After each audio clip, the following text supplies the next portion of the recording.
Kenalkan, nama saya Maricita Hapari, saya dari Prodi Keperawatan Masuhi.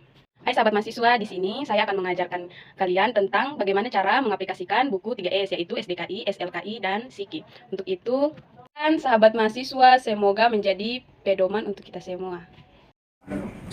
Nah, sahabat mahasiswa, kita mulai dengan buku yang pertama, yaitu Standar Diagnosis Keperawatan Indonesia.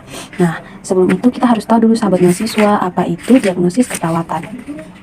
Nah, diagnosis keperawatan adalah suatu penilaian klinis mengenai respon klien terhadap masalah kesehatan atau proses kesehatan yang dialaminya, baik yang berlangsung secara aktual maupun potensial. Nah, sahabat mahasiswa, di sini International Classification for Nursing Practice ini, atau biasa disebut dengan ICNP, di sini mereka membagi diagnosis keperawatan menjadi 5 kategori. Yang pertama, kategori fisiologis yang terdiri dari respirasi, sirkulasi, nutrisi dan cairan, kemudian eliminasi, aktivitas dan istirahat, neurosensori, reproduksi, dan seksualitas. Kemudian ada psikologis yang di dalamnya ada nyeri dan kenyamanan, ada integritas ego, dan perkembangan. Kemudian ada perilaku yang dalamnya terdapat kebersihan diri, penyembuhan, dan pembelajaran. Kemudian ada relasional yang dalamnya ada interaksi sosial. Kemudian ada lingkungan yang di dalamnya ada keamanan dan proteksi. Nah, sahabat mahasiswa, kemudian di dalam diagnosis keperawatan ini ada biasa disebut dengan jenis dari diagnosis tersebut. Nah, di sini diagnosis keperawatan dibagi menjadi 2 jenis, yaitu diagnosis negatif dan diagnosis positif. Nah, diagnosis negatif ini menunjukkan bahwa klien dalam kondisi sakit atau berisiko mengalami sakit, sehingga penegakan diagnosis ini akan mengarahkan memberi intervensi keperawatan yang bersifat penyembuhan, pemulihan, dan pencegahan. Kemudian diagnosis ini terdiri atas diagnosis aktual dan diagnosis risiko. Sedangkan diagnosis positif menunjukkan bahwa klien dalam kondisi sehat dan dapat mencapai kondisi yang lebih sehat atau lebih optimal lagi. Nah, diagnosis ini disebut juga dengan diagnosis promosi kesehatan. Nah, kemudian ada lagi jenis-jenis diagnosis keperawatan yang dapat diuraikan sebagai berikut. Yang pertama ada diagnosis aktual, kemudian diagnosis risiko, dan juga ada diagnosis promosi kesehatan. Kemudian ada komponen dari diagnosis keperawatan yang di dalamnya ada 2 komponen utama, yaitu masalah yang biasa disebut dengan problem atau label diagnosis, dan indikator diagnosis. Nah, masing-masing komponen ini dapat diuraikan sebagai berikut. Nah, masalah atau problem ini merupakan label diagnosis keperawatan yang menggambarkan inti dari respon klien terhadap kondisi kesehatan atau proses kehidupannya. Nah, nanti saya akan membagikan tabel contoh deskriptor dan fokus diagnosis pada diagnosis keperawatan. Sekarang yang kedua ada indikator diagnosis keperawatan yang di dalamnya terdiri atas penyebab, tanda gejala, dan faktor risiko. Nah, apa itu penyebab? Nah, sahabat mahasiswa, penyebab ini biasa disebut dengan etiologi. Ini merupakan faktor-faktor yang mempengaruhi perubahan status kesehatan. Nah, etiologi ini dapat mencakup 4 kategori, yaitu kategori fisiologi, biologis, atau psikologis. Kemudian ada efek terapi yaitu atau biasa disebut dengan tindakan, ada situasional atau lingkungan atau personal, kemudian ada maturasional.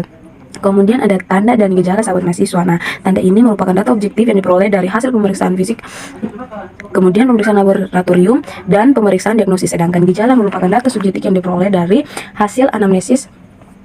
Nah, kemudian yang di dalamnya ada tanda mayor dan tanda minor. Nah, tanda mayor di sini harus ditemukan pada klien itu harus 80-100% untuk validasi diagnosis. Sedangkan kalau tanda minor, tanda dan gejala tidak harus ditemukan, namun jika ditemukan dapat mendukung penegakan diagnosis. Nah, ada juga faktor risiko. Nah, faktor risiko ini merupakan kondisi atau situasi yang dapat meningkatkan kerentanan klien mengalami masalah kesehatan.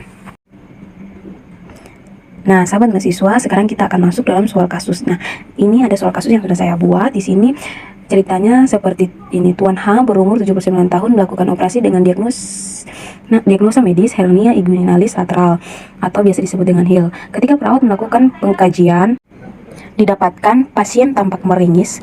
Pemeriksaan TTV yang dilakukan perawat, suhu 36 derajat Celcius, nadi 68 kali per menit, pernapasan 20 kali per menit, kemudian tekanan darah 90/80 mmHg. Kemudian pasien mengeluh nyeri di bagian luka operasi, pasien tampak gelisah dan sulit tidur dan sulit bergerak karena nyeri luka operasi. Dari kasus ini, diagnosis yang saya ambil yaitu nyeri akut berhubungan dengan agen pencendera fisik, misalnya prosedur operasi yang berhubungan dengan mengeluh nyeri.